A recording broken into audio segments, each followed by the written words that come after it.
दोस्तों नमस्कार, मैं अशोक सागर अपनी कही अनकही में आपके सामने हाजिर हूँ। जैसा कि आपको पता है, फीफा 2026 के सेमीफाइनल के मुकाबले तय हो गए हैं। इसमें 15 जुलाई रात 12:30 पर फ्रांस स्पेन से भिड़ेगा और 16 जुलाई रात 12:30 इंग्लैंड अर्जेंटीना से भिड़ेगा।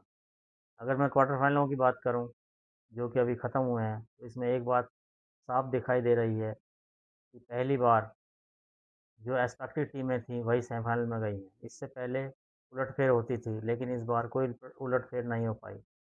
वो इसलिए, जो 4 टीमें हैं, इनके जो अपोजिट 4 टीमें थीं, वो उतनी तजुर्बेकार नहीं थीं, उन्हें इतने बड़े मैच खेलने की आदत नहीं थी। आपको मैं बताता हूँ कि क्वार्टर फाइनल के मैचों में से एक बात साफ दिखाई दी कि फुटबॉल हो या आम जीवन, एक्सपीरियंस का अपने जीवन में महत्व होता है। जो 4 टीमें सेमीफाइनल की रेस से बाहर हुई हैं, वो विजेता टीमों से काफ़ी कम तजुर्बा रखती थी। उनके पास बड़े मैच खेलने का उतना अनुभव नहीं था, जितना कि इन 4 विजेता टीमों के पास था। आपने देखा होगा कि हॉलैंड नामक प्लेयर, जिसके ऊपर असंख्य मीम बने थे, वह इंग्लैंड की हैरी केन सेना के आगे कहीं टिक ही नहीं पाया। और आपने देखा भी होगा कि उसकी एक गलती की वजह से उनकी टीम का एक गोल ज़ीरो भी हो गया था। मतलब जो गोल था, वह मान्य नहीं हो पाया था। पूरे समय में केवल कुछ ही टाइम का पल था जब पोजेसन नॉर्वे के पास था। बाकी सारे समय जो पोजेसन था गेंद का, वो विजेता टीम के पास ही रहा और विजेता टीम ने पूरे टाइम कंट्रोल अपने पास ही रखा। अगर आप देखें, अर्जेंटीना, जो कि इस समय मेसी के कैप्टनशिप में खेल रही है, वह प्री क्वार्टर फाइनल और क्वार्टर फाइनल दोनों ही मैचों में अपने लास्ट समय में आक्रामक हुई थी और उसने ज़बरदस्त जीत हासिल करी थी। क्वार्टर फाइनल में भी और सेमीफाइनल और प्री क्वार्टर फाइनल में भी।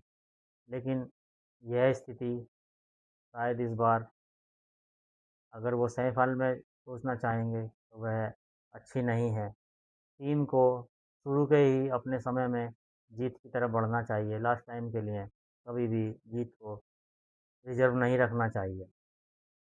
आप देखेंगे कि अर्जेंटीना का जो फोकस है, वह मेसी के इर्द गिर्द घूम रहा है। लेकिन क्वार्टर फाइनल में जो अपोजिट टीम थी, उसने मेसी को बिल्कुल फ्री छोड़ रखा था, क्योंकि उसके दिमाग में यही बात थी कि स्टार प्लेयर जो होता है, उसको 4 प्लेयर घेरे रखते हैं और अपोजिशन में केवल 7 प्लेयर बचते हैं। मतलब एक टीम के पास 11 प्लेयर और दूसरी टीम के पास 7 प्लेयर। ये हमने माराडोना टाइम भी देखा था, जिनेदान जिदान के टाइम भी देखा था, बेकहम के टाइम भी देखा था। अपोजिट पार्टी हमेशा ये सोचती है कि जो स्टार प्लेयर है, कहीं वो हमें ज़्यादा नुकसान ना पहुंचा दे, इसलिए उसको टैकल करने के लिए, उसको कंट्रोल करने के लिए 4 प्लेयर उसके चारों तरफ लगा दिए जाते हैं। जैसे ही वो भगता है, वो 3-4 प्लेयर उसको घेर लेते हैं और एक्सट्रैक्शंस करते हैं। आपने देखा होगा कि मेसी से तो एक पेनल्टी भी मिस हो गई थी, लेकिन उसके बाद उन्होंने फील्ड गोल करा था और अपनी भरपाई कर दी थी।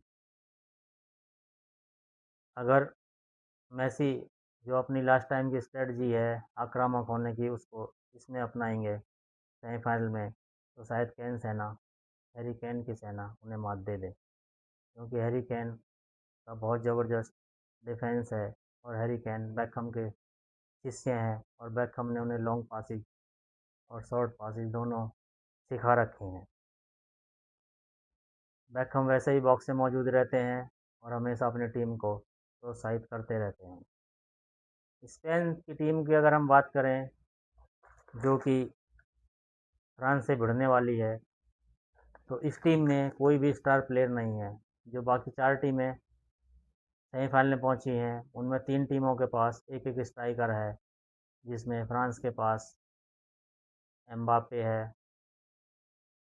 इंग्लैंड के पास हैरी केन और अर्जेंटीना के पास तो मेसी है। लेकिन जो स्पेन है, वह अपने आप में 11 मेसी और 11 एम्बापे और 11 हैरी केन के साथ खेल रहा है, क्योंकि उसके पास कोई स्पेशल प्लेयर नहीं है। वह पूरे दमखम से एक तरह से बहुत ही ज़बरदस्त टीम के रूप में खेल रहा है, जहाँ हर प्लेयर स्टार के तौर पर खेल रहा है और हर प्लेयर पर पूरा फोकस।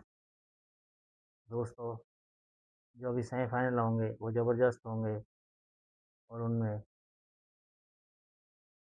जो भी टीम जीतेगी फाइनल के लिए आएगी वो ज़बरदस्त परफॉर्मेंस के साथ आएगी। उसमें कहीं भी ऐसा नहीं होगा कि किसी न किसी के साथ चीटिंग करी है। 3 टीमों के पास स्पेयर स्ट्राइकर हैं, लेकिन एक टीम के पास स्पेशल स्ट्राइकर नहीं है और वही टीम मुझे लगता है इस बार सबसे तगड़ी दावेदार है। और जो तीनों ही स्ट्राइकर हैं उनकी एक खूबी यह भी है कि वो शांत रहते हैं और हँसते रहते हैं। उनको कोई पटक भी देता है लेकिन फिर भी वो हँसते रहते हैं और यही स्पेन के सभी प्लेयरों में मौजूद है क्वालिटी।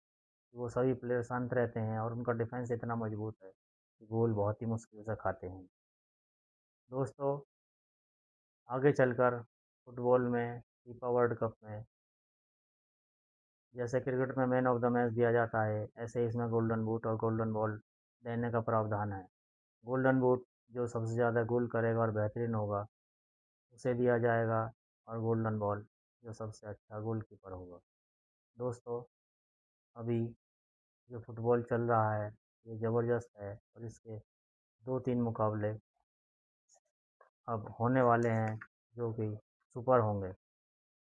मैं आपको एक बात बताता हूँ कि जो टीमें जीती हैं उसमें आपको जानकर बड़ी ही हैरानी होगी कि स्विट्ज़रलैंड की जनसंख्या अराउंड 1 करोड़ है, मोरक्को की जनसंख्या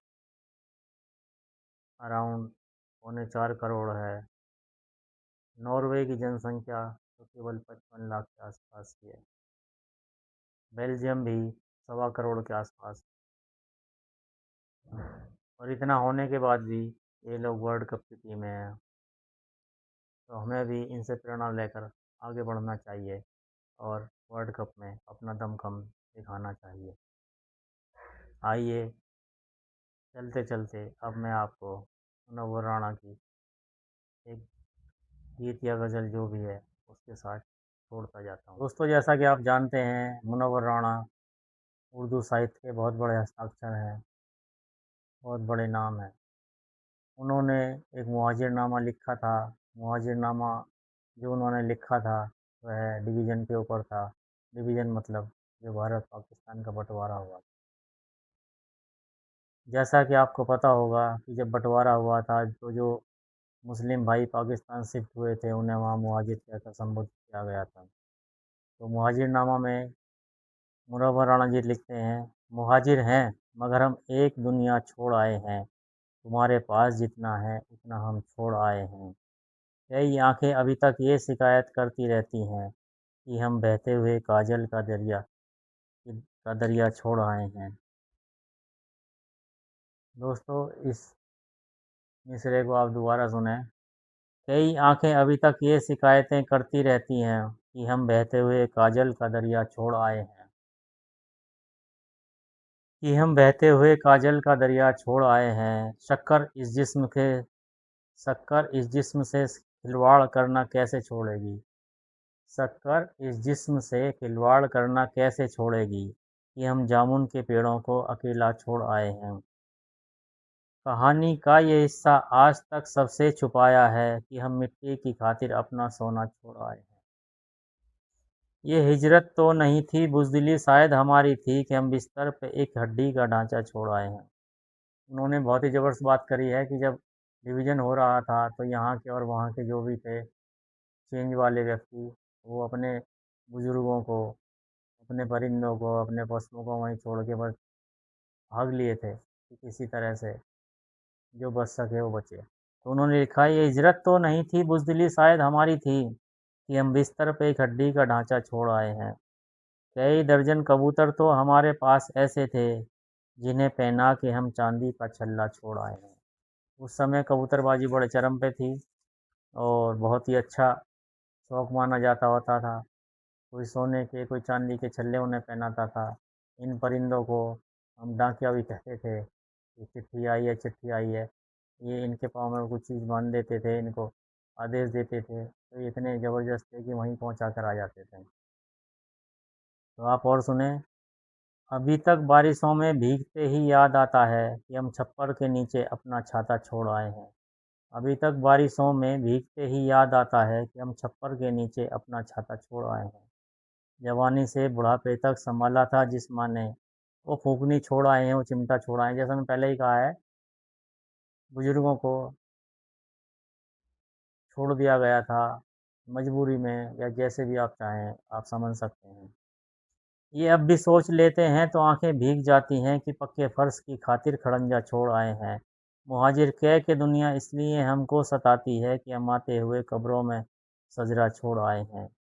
हमें तारीख भी इस खाने मुजरिम में रखेगी, गले मस्जिद से मिलता एक सिवाला छोड़ आए हैं।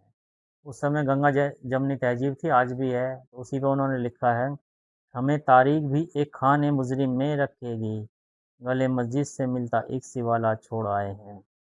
और अंत में आप सुनिए, मुआजिरनामा तो बहुत बड़ा है, लेकिन समय की पाबंदियाँ होती हैं, तो उसी से मैं ये लास्ट मिसरा आप सुन लें। किसी की आरज़ू के पाँव में जंजीर डाली थी, किसी की ऊन की तिल्ली में फंदा छोड़ आए हैं। उस समय माँ बहनें और सभी ऊन से बच्चों के लिए कपड़े बनाती थीं। आज तो ये रिवाज कम है, क्योंकि आज तो रेडीमेड ज़्यादा है। तो आप सुने। किसी की आरज़ू के पाँव में जंजीर डाली थी, किसी की ऊन की तिल्ली में फंदा छोड़ आए हैं। दोस्तों, इसी के साथ हम अपनी कही अनकही को विराम देते हैं। कही अनकही अशोक सागर सुनने के लिए आपको धन्यवाद। अगर अच्छी लगे तो सब्सक्राइब जरूर करें। नमस्कार, शब बख़ैर।